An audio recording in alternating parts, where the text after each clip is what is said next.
Welcome into the latest episode of the 5 Reasons Podcast. I'm Ethan Skolnick here, as always, with Chris Whittingham, but for one of the rare occasions, actually in the same room as Chris Whittingham. We're in our new offices in North Miami. We took over a law office's conference room, so I'll be charging Chris $550 an hour for whatever it is we discuss. Any football advice that I dispense in this room, because we all know that lawyers are completely overpriced, except for Seltzer Mayberg, our great sponsor. They are not. No, they are adequately priced. Perfectly priced. Could not be priced better. All right, so here's what we're going to do today. Tomorrow, or you may be listening to this on tomorrow, but the Dolphins open their minicamp. And really, this was just supposed to be about, whatever rookies they bring in and, whatever sort of low-level veteran quarterback was going to be piloting them to a 3-13 record. But things have changed over the past couple of weeks. Of course, Josh Rosen was acquired on draft day. It was very, very controversial because apparently he likes the environment, and that is not something that's appreciated by some of the beat writers here in this town. And so what we want to do today is we want to talk about Josh Rosen, but also the direction that the Dolphins seem to be going here over the past couple of weeks, which is a little bit different from what Chris and I have talked about on previous podcasts. So instead of just the two of us babbling back and forth here from our spacious offices in this beautiful law firm's offices, we have brought on two people who do not agree on this in our network. One of them, introduce yourself, Alfredo Arteaga from 3 Yards Per Carry. You know him as Uptown Report. And Uptown, you are blank about the Josh Rosen trade. Confused. That's a good word for it. Okay. And now someone else who is drawing little heart emojis to Josh Rosen as we speak. He is not on the 3 Yards Per Carry podcast, although he could be, but he's on several other podcasts, contributes to Smart Your Territory, is now one of the two hosts of the rebranded Fantasy on 5, also does a bunch of Dolphins content for Dolphin Maven, which we also operate, and also for 5reasonsports.com, and that is Josh Houtz. And Josh, or as he's called on Smart Your Territory, Houtz, you are blank about the Josh Rosen trade. Stoked. All right. Stoked. So we have disparate opinions from the beginning. We do, and that's a good way to start from here. And just so people know, Chris and I feel a little differently about this. I think I would say if we're talking about like 1 to 5 in terms of feelings about the Josh Rosen trade, with 1 being sort of most excited and 5 being least excited, I would say that Josh Houtz, not Rosen, is a 1. Mm-hmm. I am a 2. Yep. Chris is a 4. And Alfredo's a 5. And Alfredo is a 5. So we've got all into the spectrum here except a 3. We don't have anybody who's just sort of right down the middle. What's the point of that for sports radio and or podcasting? Neutral opinions, not welcome here. No, they're welcome for some beat writers who'll say they had both opinions later. So that's kind of how that works. All right, so I'm going to start here, and I'm going to go to my side here. We're going to go for, the one who's closest to me, although a little bit further, a little more extreme than me. Josh, why do you like this trade so much for the Dolphins? I mean, for me, coming out, I was a big fan of Josh Rosen during the draft process last season. I think he was my second quarterback that I wanted the Dolphins to go after. I believe that he could be a franchise caliber quarterback. I don't think he got a good end of the deal there in Arizona. Obviously, when they brought in Kyler Murray, he was on his way out. He wasn't a fit there. And then you look at the value the Dolphins got. I mean, you give up a 2nd and a 5th. I know that some people are against the trade because of some of the players that may have been on the board at the time. But when you give up a 2nd and a 5th round pick for a guy that could be the franchise quarterback of your team, a guy that's only making around $2 million over the next 3 years, I mean, to me, that's a no-brainer. It was a good trade for the Dolphins. And I do think that he has the potential to be the long-term quarterback here in Miami, as painful as that is for some people to hear. I do think that for all these years that we've searched for a quarterback, this is our best chance of finding the next Dan Marino. All right, so now let's go to the other side. Chris, I will let you introduce Alfredo's opinion. Alfredo, so when you've been so down on all of this, I haven't been able to really discern whether it's because of the value proposition of what you could have done with 62, having added to next year's pick, or if it's just you're so down on the player. It's actually both, because if you think about it, I've heard a lot of people say that he would have been the second best quarterback coming out in this year's draft, although Dwayne Haskins had 50 touchdowns and Josh Rosen had 59 in 3 years. But I'm pretty certain that he would be the 5th best quarterback in next year's draft. And I'm afraid that they're going to spend time trying to reinforce everything around Josh Rosen for the next 2 years. And in fact, Simon Clancy on our podcast happens to think that, and that we'd be out on the quarterback class of 2020. And I think that's a huge mistake, because we could be getting right back on that treadmill to 7-9, 8-8. But see, Chris has made this case to me, and this was the big concern about, even before the Rosen trade, about bringing any quarterback in, whether it was a Haskins or whether it was, taking a flyer on a guy like Rosen, was that you were concerned that they were going to repeat the Tannehill mistake. But what I don't understand about that is that Steve Rice lived the Tannehill mistake for 7 years and has basically indicated this offseason that he doesn't want to do that again. And so, other than the fact that the history shows that the Dolphins have done that, I don't understand this overriding fear. Are they that stupid? That's my concern. I know it's still Possibly. Chris Greer there, but are they destined to repeat, to doom themselves to the same exact strategy and failure as they did last time? I'd have to think they learned something from that, right? Well, I guess my point would be, and Alfredo, you can jump in a second. Is that I think it's not just the Dolphins, right? Because these special quarterbacks are so few. There's really only, Alfredo, what would you say, 8, maybe 9 of them in the entire NFL. The other 23 teams have to do something at quarterback. And so Minnesota throws a fully guaranteed contract to Kirk Cousins because that is an upgrade on what they had. Washington, commits resources to trading for Alex Smith. Now, I think if not for his leg having snapped in half, he might still be the quarterback, and he might be the quarterback for a long time. You see a lot of teams having to settle because there is just a scarcity at this position, and you don't really see teams be that aggressive in trying to solve the problem. The kind of aggressive that is basically the full-on tank for the number 1 pick when the obvious quarterback prospect is out there.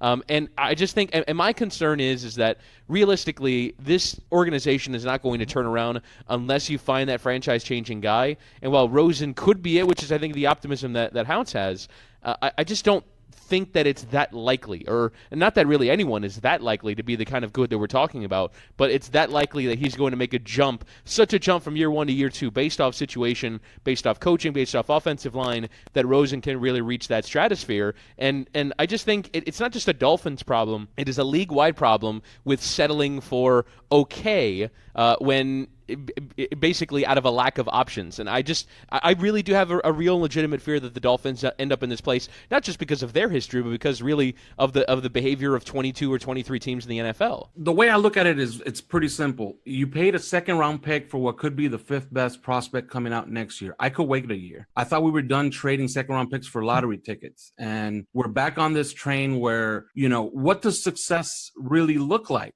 next season? If he throws for 3,600 yards, let's say, and a 2-to-1 touchdown interception ratio and a 90 quarterback rating, people are going to be thrilled. And if they win 6 or 7 games, they're going to be really thrilled because the roster's not that good. Well, guess what? Tannehill did that 5 times in the last 7 years. So we are punting on, I believe, what could be a very good quarterback year just for the hope that we can repeat the mediocrity of the last 7. I really don't get this shift that has taken place in the last month.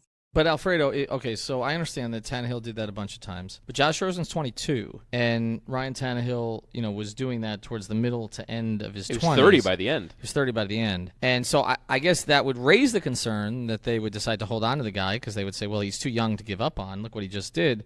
But also, I understand what you're saying. You don't want to pass on a, NBA analogy, the year that LeBron's coming out, okay, and Dwayne Wade and Chris Bosh and Carmelo Anthony and Darko, you don't want to be the team that wins too many games and takes yourself out of that mix. So I understand it from that perspective, but I sort of side with Josh here because my thing is you are trying to find a quarterback. I don't care how you find one. Okay, so let's say that Josh Rosen makes the improvement that you're talking about. Let's say he gets from where he was last year, which was awful. Okay, no question. Okay, whatever the outside circumstances are, if we didn't make excuses for Tannehill, we're not going to make excuses here. Whatever the outside circumstances were, he was awful last year. But let's say he goes from awful to what you're saying, a 90 quarterback rating, 2-to-1, plus 2-to-1 touchdown interception ratio, 3,500 yards with this. I mean, let's just be honest, garbage ass team. Okay. Yeah. I mean, and so let's say he does that. Is it bad to have a quarterback who just did that at age 22? That's what I don't understand. I mean, I get it if you think he's going to be bad. Okay, and this was a burned 2nd-round pick for a guy who's going to be bad, and then you're going to have to move on from him anyway. And why do you give up a 2nd-round pick when they're valuable? And you give up 2nd-round picks for A.J. Feely and Pat White and Dante Culpepper and John Beck and Chad Henne, et cetera, et cetera. I understand all that, but this fear. And CK's had it, and you've had it. To a certain degree, Simon's had it. Chris has had it. but this fear of anything going right for the Dolphins this year.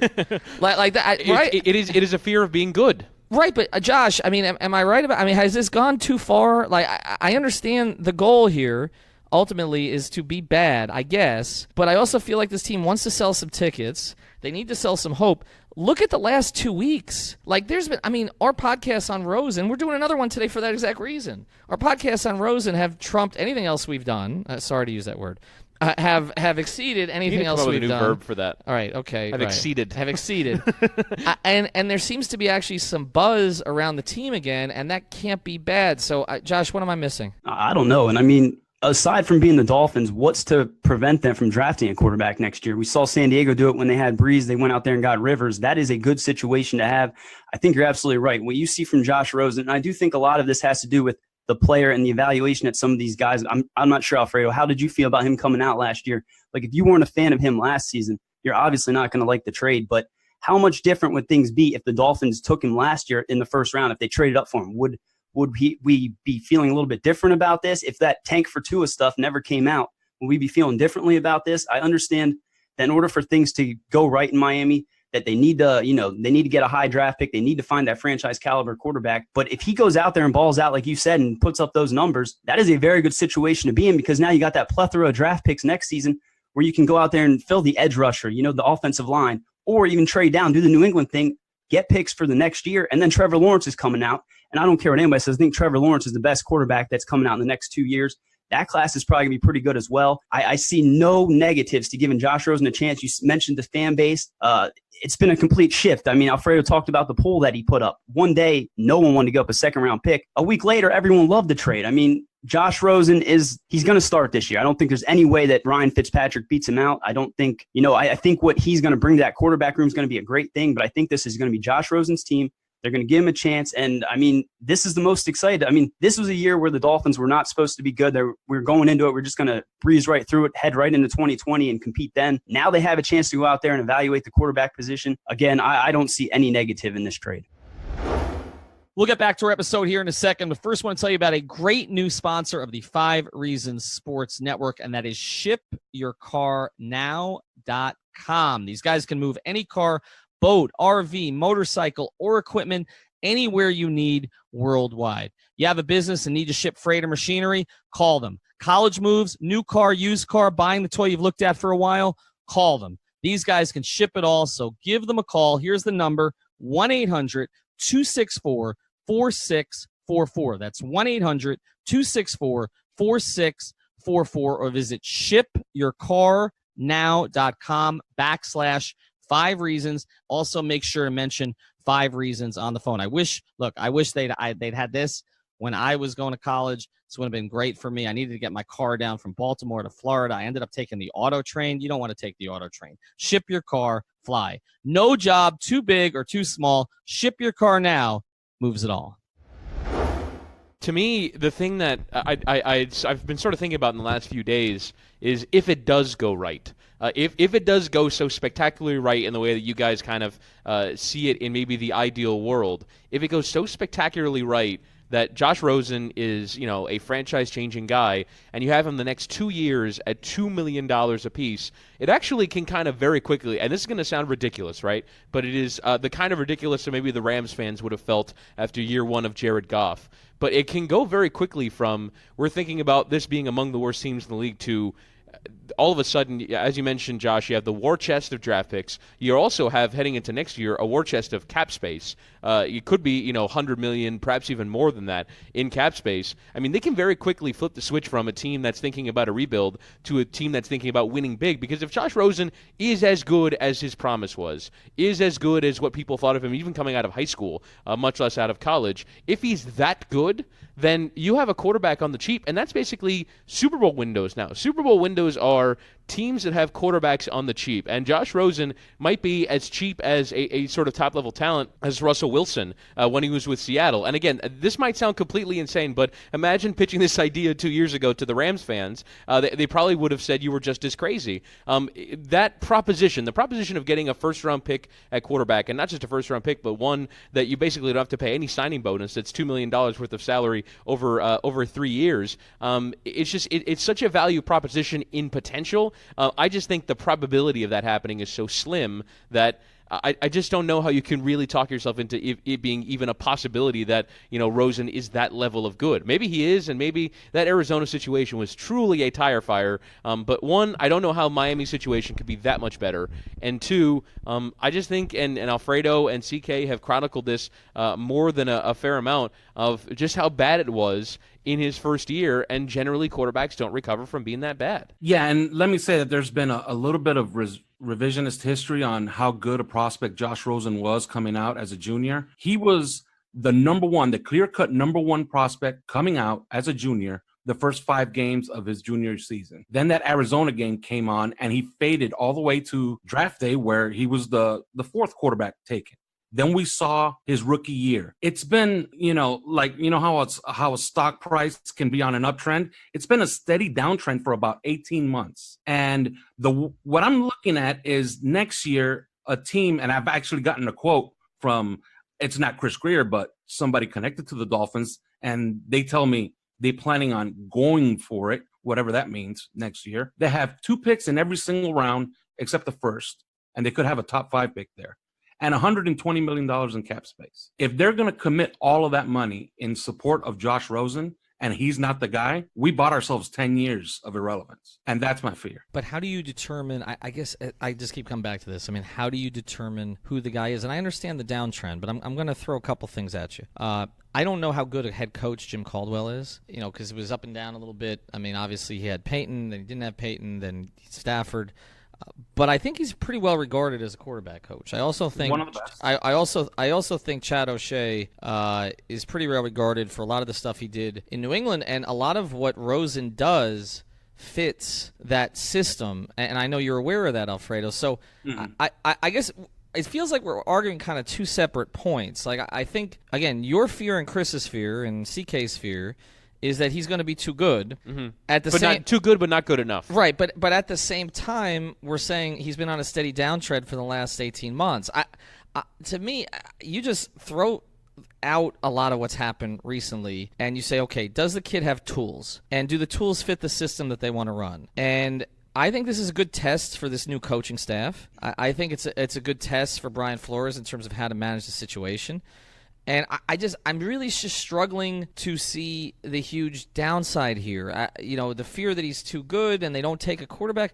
Look, I mean, like Josh Houtz said, they have 2 years on that. I mean, there's going to be elite quarterbacks over the next 2 years. So maybe they don't get one this year and it's a lost year in terms of that, but they get another one. But my thing on quarterbacks is like, so you have a Garoppolo when you have a Brady. So you have a Young when you have a Montana. So you have a Rodgers when you have a Favre. So you have as Josh mentioned, a Rivers when you have a Breeze. Like I mean, good organizations. I mean, New Orleans, brought Bridgewater back, to have somebody behind Breeze.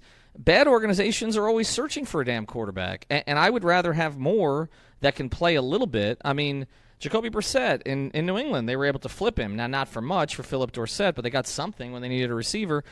I never see the harm in taking the quarterback. I'm going to go to Houtz here in a second, but I want to go back to Alfredo because I think another thing that's come up here is the opportunity cost, right? So if you hadn't made the trade, and I believe the 2 trades are interconnected. I don't care what Greer says. He doesn't make the first trade unless he knows he can make the second trade. He was dealing with Arizona for 2 days, as he said. He knew. Okay, if I move down, I want to give you a second, but I want it to be. I don't want it to be my second. Right, and he knew they would take it. So he doesn't make the trade otherwise. But I guess Alfredo, my question is, let's not look at 48 because like I said, it is 2 separate trades, even though I feel they're connected. But let's look at 62. So who is the player? Because the 5th round pick, I don't give a damn, Alfred. I just don't. They'll get compensatory picks. As you said, they've got a war chest of picks next year. 5th rounders are. I mean, you talk about lottery tickets. I mean, that's a ridiculous lottery ticket. So who is the player you wanted at 62 from an opportunity cost perspective that we're going to look back at in 2 or 3 years and say, man, if they hadn't burned a year or 2 screwing around with Josh Rosen, they would have had this player as a core player in their system. Chase Winovich, who the Patriots then took. CK wanted Juan Thornhill, which is a safety out of Virginia. So mine would have been Chase Winovich, and he would have fit in perfectly in their system as an edge player. And they could have just kicked the quarterback thing down the road, and they have 4 to choose from. But they jumped the gun. Now they have Josh Rosen. They don't have Chase Winovich. The Patriots do. So Chase Winovich will be chasing down Josh Rosen, and nobody will be blocking him because we don't have a right tackle to defend Josh Rosen's front side. But Alfredo, don't you want them to be bad? Do you want them to have a right tackle? You and Chris need to decide. Do you want them to have good players at certain positions, or do you not? Because if they're going to be terrible, then they just set fire to a second-round pick. Right, that's the thing, right? Don't they have to spend a little bit of money right now to at least give Josh Rosen a chance? A fighting chance? And we talk about the way that NBA teams use assets all the time. And in particular, among the more offensive trades that has happened in the last 10 years, beyond the Brooklyn trade, is the Sacramento Kings clearing cap space and using first-round picks to do so, and nearly giving up a top-5 pick. I think it's actually going to convey this year somewhere in the teens after they just missed the playoffs to Boston, I believe. But it's incredible that a team that was on a downward trajectory was giving up picks so that they can try and win games, and that really is what we're talking about. Even if it's not going to necessarily be a standout player, even if it's a player that fails, it's more that in the mode that you are right now, you should be about trying to collect players and players that you believe in and can be a foundation. And look, I've certainly vacillated on this because while that is the mode that they're in, at the same time, you take tries at quarterback. You take tries. You give it a go. And if it is indeed a downward trend, maybe he's not any good and you head on to your next pick, but then you just wasted a 60-second pick. Now, you have gotten your pick back in terms of having a second rounder next year from New Orleans, but at the same time, it's just what have you really accomplished by flushing the 60-second pick down the drain if Rosen isn't any good? And again, is the opportunity there for Rosen to be the kind of good that we're talking about? So at the same time, I understand what you're saying, which is pick whether or not you want the Dolphins to be good. And I didn't care about the needs thing. The needs thing didn't make any sense to me. Where people are after the draft going, well, they needed right tackle, and they needed pass rusher, and they needed another corner, and they needed this, and they needed that, and they needed this, and they needed that. Need for what? So it's just I don't know what it is the Dolphins are trying to do here other than maybe strike gold on a quarterback, and if so, it just isn't in keeping with their overall plan of rebuilding. All right, we'll get back to the episode that you're listening to in a second, but first, we plan to break our streak and in a huge, huge way. If you're not familiar with 5 Reasons Sports Watch Parties, we are 0. We're awful. So we're having a watch party for the NBA lottery. The Heat have the 13th best odds to move into the top 4 and the 13th best odds to get the number 1 overall pick. The only failure is if the team in 14th, which I believe is Sacramento, ends up jumping Miami, and Miami moves down from 13 to 14, which really incrementally isn't that big. So this is kind of only good things can happen watch party. If we move down to 14, we will definitely be blamed for that. Whereas if we succeed, we succeed in the most spectacular fashion, a 4.8% chance to finish in the top 4. If we pull that off, our fortunes will change. So here's where we're doing it. It's going to be in Dade County. Tap 42, familiar with Tap 42, great beer. We're going to have some free appetizers there. The shop's at Midtown, 3252 Northeast 1st Avenue. All right, so come watch Zion to the Heat. Wow, this is happening. You're calling it. Zion to the Heat. And then Pat Riley's going to be a genius all over again. See you Tuesday night, the 14th, Tap 42, Midtown Miami. You talk about the downward trajectory. I mean, the guy's he's going on his 6th offensive coordinator in 5 years. And I mean, that has to take a toll on a player. He's learning new systems, good or bad, whatever it may be. I mean, you don't think that he's kind of responsible for some of that? He probably is. But at the same time, I mean, if you don't have consistency at the coaching position, you can't expect this guy to go out there and light the world on fire. I know Chris mentioned Jared Goff. Do you consider him one of those franchise-altering quarterbacks? Because to me, I think Josh Rosen could very easily be a Jared Goff. He's on the line. I think Jared Goff is right on the line. Obviously, they won a bunch of games, and there are times where he makes the throws of a quarterback that is franchise changing. I think of in particular a few of the night games they played in the regular season, but then the playoffs, it wasn't quite good enough from him. But yeah, I think Jared Goff is right on that line. And you're right. I mean, it's a perfect example because I think a lot of people wrote off Jared Goff for how terrible he was in his rookie season. I imagine when CK dug up his research on terrible top 10 picks, that Jared Goff certainly would fit the description of a quarterback that wasn't nearly good enough to eventually turn it around. But I think we can now see that Jeff Fisher was enough of a catastrophe that a coach could have salvaged that. Just as maybe we can say Steve Wilkes and Mike McCoy were enough of a disaster that a good coach can salvage that, and maybe that's what ends up happening. But yeah, I mean, I think that Jared Goff is certainly in that conversation. Maybe he's there in a few years' time with more years under McVay, but I don't know if I'd be the one that's enthusiastically giving him a $35 million a year contract extension, but maybe that's what the Rams have to do. Right. I think that's just the way the NFL is going. Like he's eventually going to get paid a huge deal. I don't know that Jared Goff is a guy who can go out there and put the team on his back and win you games. And I guess that would be the fear with Josh Rosen from many people. But to me, I just think that, he has Chad O'Shea, who, yes, we don't know what he can do as an offensive coordinator, admittedly. But then you got Jim Caldwell right there. And you can't tell me that that's not a good staff to have in place. If they can't get the most out of Josh Rosen, I don't know if anyone can. But again, everyone keeps saying this is a 1-year tryout. The guy's on a 3-year contract. He should still be in Miami, hopefully for the duration, because at worst you got a backup quarterback. I mean, he's better than he's probably better than Ryan Fitzpatrick right now. I mean, let's be honest. He's probably better than him. So at worst case, you got a backup quarterback. Is that worth a second pick? No, absolutely not. But again, I think they're trying to strike gold here, like you said. I think the potential's there, and I think, like Ethan said, he is a near perfect fit for that New England style offense. If he can't succeed in Miami, he might not succeed anywhere. And I want to get back to this, and I'll throw it to Alfredo after that. This idea of, well, we don't, you're going to commit to a guy who's just average. We don't know who's going to be average. I mean, look at Tom Brady's history. I mean, Tom Brady couldn't start at Michigan. He kept getting beat out at Michigan. He got drafted in the 6th round. He only got the starting job because basically Drew Bledsoe, was brutalized against the Jets. Then I watched Brady. I covered those games. I covered Brady's first 2 games against the Dolphins. They wouldn't let him throw past 3 yards. I mean, they were so petrified of Jason Taylor basically ruining his life that they wouldn't let him throw after 3 yards. Even that first season, we talk about Brady, like that Super Bowl. He basically threw a bunch of dink and dunk passes, to get them into field goal range. Like the Tom Brady we think of now, throwing bombs to Randy Moss, was not, or adjusting to every receiving core he has, or making, along with Gronk, turning that into the most dynamic quarterback tight end combination, arguably in history. Like that wasn't a Tom Brady who came out. And so, and then there are others, like you look at a Matt Stafford, who has all the tools, every freaking tool, number 1 overall pick, right? Mm-hmm. And they've committed to him for years and years and years. And they haven't won a damn thing. But don't know. Isn't Matt Stafford the fear, though? Matt Stafford is the fear that we're talking about. The fear that Alfredo and I have, which is that Josh Rosen is good enough to be Matt Stafford, but he's not good enough to be better than Matt Stafford. But how many are okay, so who are we talking about in the league? Let's go through them, okay? All right, so there's Brady. Yep. It's a completely unconventional path. Sure. Aaron Rodgers, who went, 20-something picks after Alex Smith. Alex Smith, yeah. All right, sat in the green room and was basically told, Jeff Tedford quarterbacks didn't work in the NFL. All right, Peyton Manning, everybody knew. All right, that one was a given. Pat Mahomes was not the first quarterback taken in his draft. I mean, he would have been if CK was making decisions, but he wasn't, right? So, who are we talking about with the elites? And Drew Brees, as Josh mentioned earlier, Drew Brees was based. They drafted Phillip Rivers to replace Drew Brees before Drew Brees got hurt.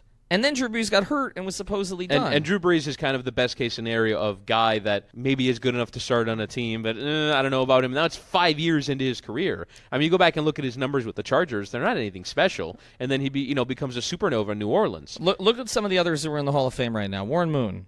Passed over, had to go to the CFL. Kurt Warner, bagging groceries. Only gets the job because Trent Green gets hurt. So I go to this on you, Alfredo, like, that's what I don't get about this. Like, we're talking like, okay, we got to wait till we get the sure thing.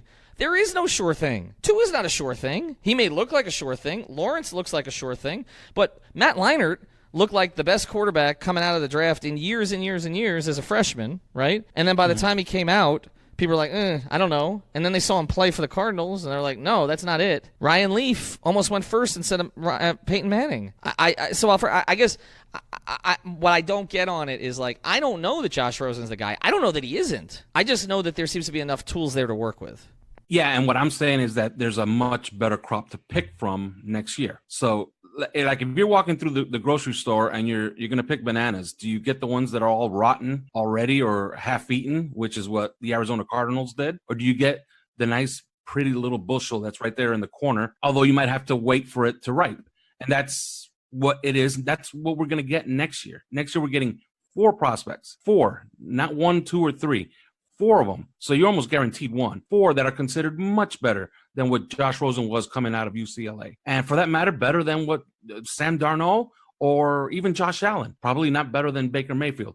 But you got 4 of them coming out next year. And now it looks like we're going to expend resources and time and probably jobs in trying to make this thing work. And I just don't think it was necessary. Now, I don't know if we're done with the Rosen thing, but I do want to move on because you guys are I would say in the top 1% of Dolphins fans. So, are there any other things you're looking at from the minicamp period, from rookie standpoint, from player development standpoint that you're interested in? Because I think that's a secondary storyline this year. This season has now become all about Josh Rosen, whether or not this hits. But are there other things in this minicamp process that you're interested in? Yeah, I know CK is a big fan of Preston Williams. That's a guy who I'm kind of hoping goes out there and lights the world on fire in rookie camps. I mean, obviously, Michael Dieter, the Dolphins desperately need help on the offensive line. You hope that he can come in and, hopefully start right away. And Christian Wilkins, I mean, that was a home run pick. I think he's going to make an immediate impact. So just to watch these players develop, see the way this coaching staff, helps these players along, kind of brings them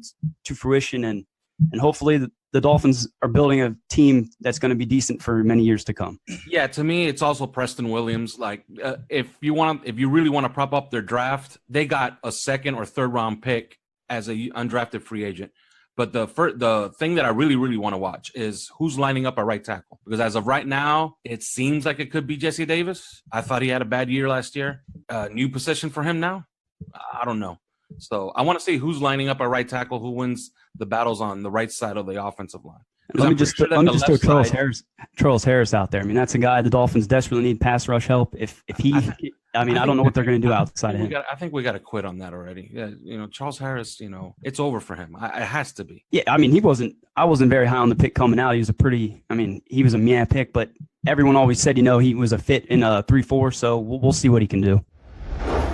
We'll get back to today's episode in a second, but first I want to tell you about one of our new sponsors here in the 5 Reasons Sports Network, and that is the attorneys at Seltzer Mayberg. Find them at onecalllegal.com. That's O-N-E, calllegal.com, or actually call 855 5000 Law LAW. They handle cases including but not limited to car accidents, slip and falls, and any personal injury matters. Additionally, if you mention 5 Reasons, they will handle your traffic ticket for $44.99 with a new 15,000 square foot office opening on I-95 in North Miami. They will handle cases all over South Florida. Call now with 24/7 service for a free consultation. onecalllegal.com or 855-5000 Law. The attorneys at Seltzer Mayberg, a proud sponsor of the 5 Reasons Sports Network.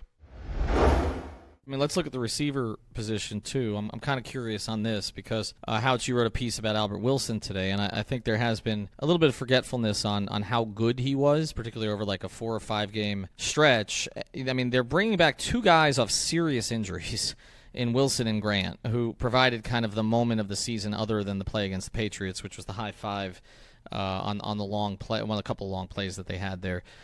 But those 2 guys, and then I guess my question is the other 2, Stills and Parker, because a lot of conversation about Parker and kind of what he hasn't provided, and I don't really understand why he's back. I guess except it's a flyer on him at this point, but with Stills, like, Kenny wasn't great last year either. What do you expect out of their receiving group? Like you said, I mean, as long as they can come back healthy, Albert Wilson, I think he's going to be one of the best receivers in the NFL. As for Devontae Parker, he's essentially Charles Harris in a wide receiver's body. I mean, why they brought him back, like you said, I have no idea. Potential maybe, or, he's doing the whole new Miami thing, new year, new him, whatever.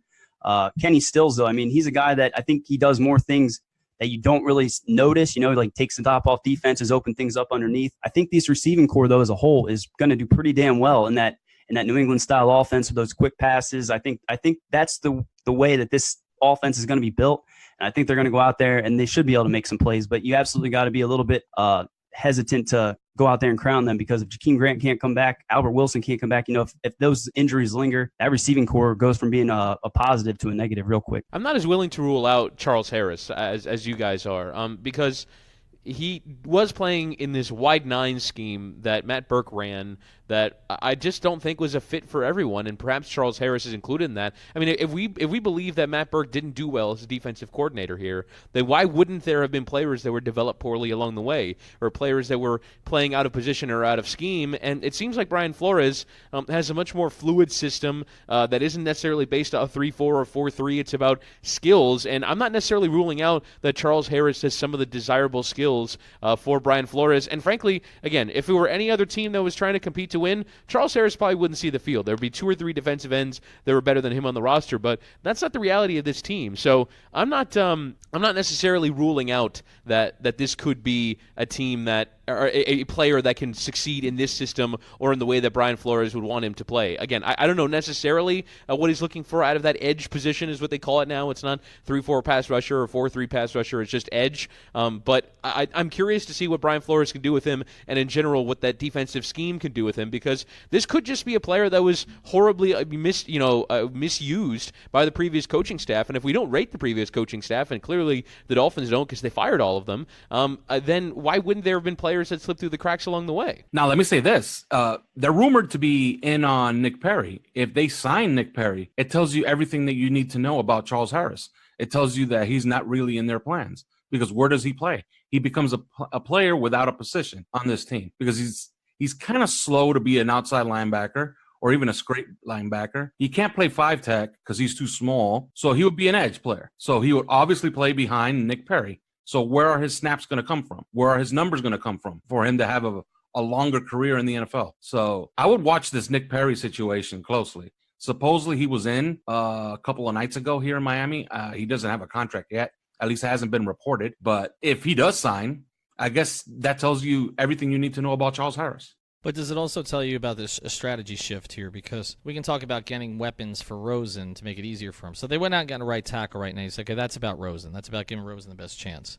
They go out and get a pass rusher now. It's not really about Rosen, right? I mean, that's about we're trying to win more than 4 games. And right. So, I mean, does that signify a shift? But they're also startlingly, I can't say that word, startlingly deficient at that position. I mean, you look at the depth chart right now. They got rid of Wake, they got rid of Quinn, they got rid of Branch.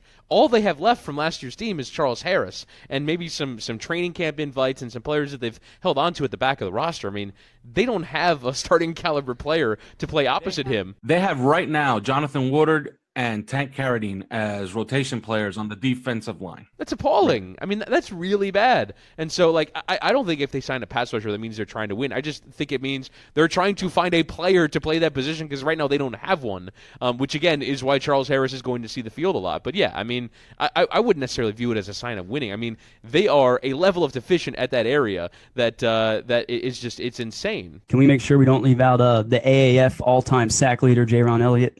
Oh, okay. Fair enough. Of course they got him. Goes down in the record books. To be fair, CK really, really likes him and says to, don't sleep on him. Well, we shouldn't have slept on Cameron Wake, right? I mean, I remember when Cameron Wake came in, and it was like, well, wasn't he cut by the Giants? Didn't he have to go to the CFL? And that if you look back at Jeff Ireland's tenure now, you say Cameron Wake's probably the best thing that Jeff Ireland did. So I'm not going to rule out anybody that they bring in, until obviously we see them in pads. I want to get to kind of one more issue with you guys, and it's the secondary. And I know that the guys on 3 yards have really pushed that they were surprised. I know, Alfredo, you in particular, with a DB class as deep as this one was in the draft, that they didn't get anybody for it. You've still got Rashad Jones there, who seems to be sort of hanging by a thread with this organization. Minka, it's not clear they know what position they want him to play yet, which is one of the things I'll be watching out in minicamp. And obviously Xavier Howard's contract situation, and then, is Bobby McCain sort of a long-term starting option out there? Alfredo, so first go through sort of what your issues were with the way they handled the secondary this offseason. Well, it's obvious if you want to be the Patriots, you need 2 things. You need edge players, you need many of them, because they rotate them in and out, and you need a lot of secondary help, okay? So you look at what we have under contract and what's going to be here for the long term. I think this is Rashad Jones' last season. And I'd be willing to bet that TJ McDonald is a guy that they're willing to let leave, because I think he's a guy that would count on that compensatory formula at the end of the season. So they could probably get a 4th round pick for him. so it'll be worth it for them. So they need bodies, and they just don't have any. And then the draft comes and goes, and I thought it was a really good draft as far as the DB class, and I'm talking about all around, safety, cornerback, even nickel players, and they just didn't take any of them. So as we stand right now, we could go into next season needing 2 safeties if Minka is going to play in the slot. So now if he plays at free safety, then we need a box safety. And they really, the Patriots tend to like to play a lot of safeties on defense. So they play at least 3 heavy snaps. So they're going to need 3 safeties. They need a boundary corner. That's obvious. Opposite of Xavier Howard, because they don't have one right now. Because they're that guy who's penciled in right now as a starter is Eric Rowe, and come on, he's that's not for long. Torrey McTyer, did we like what we saw? Bobby McCain is really a nickel. So they have a gaping hole there opposite of Xavier Howard. Will they be in on Morris Claiborne? That if they go out and they give Morris Claiborne a ton of money here soon, and for a street free agent, I think he would go for like about $6 or $7 million.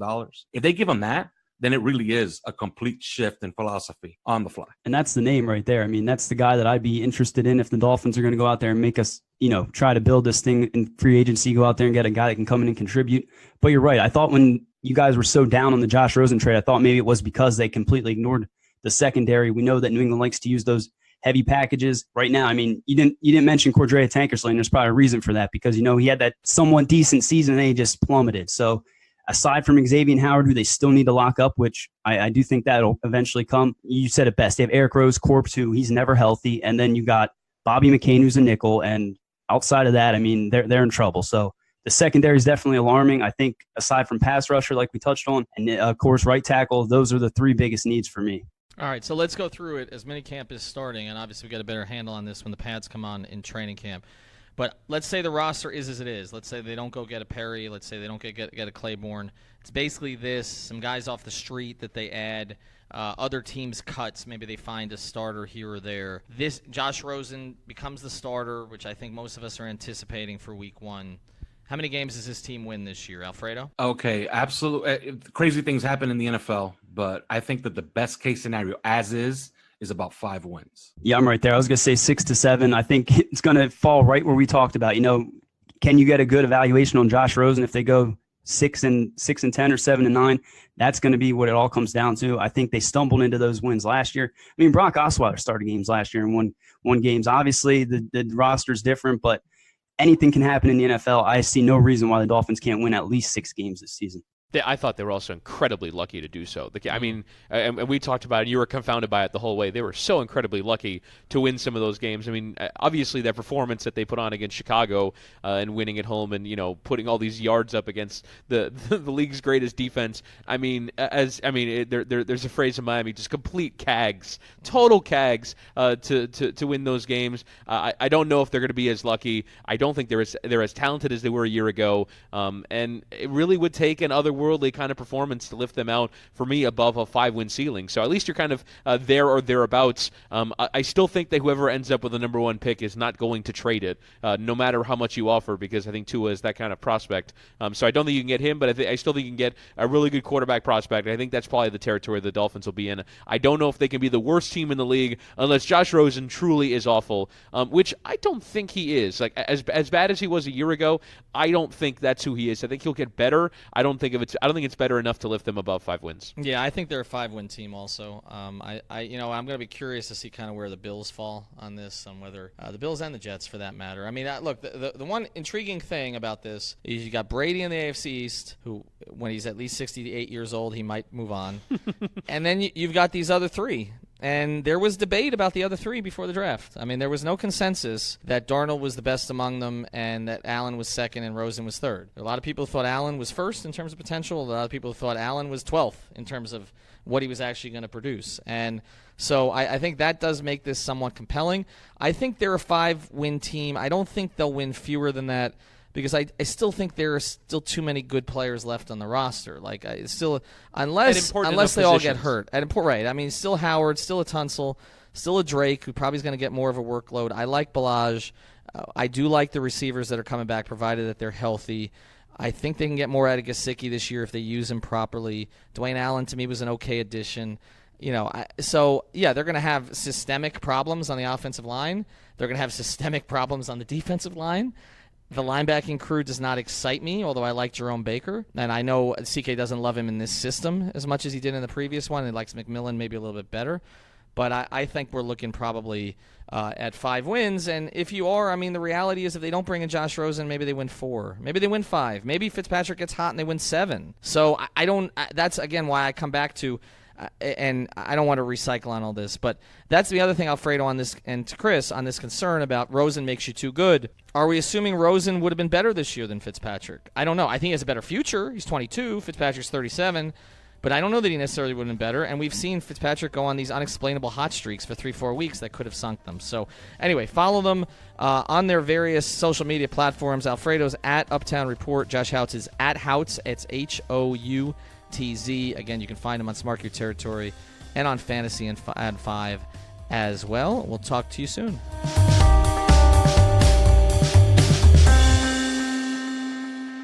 Thank you for listening to the Fire Ringer Podcast. Thank you so much.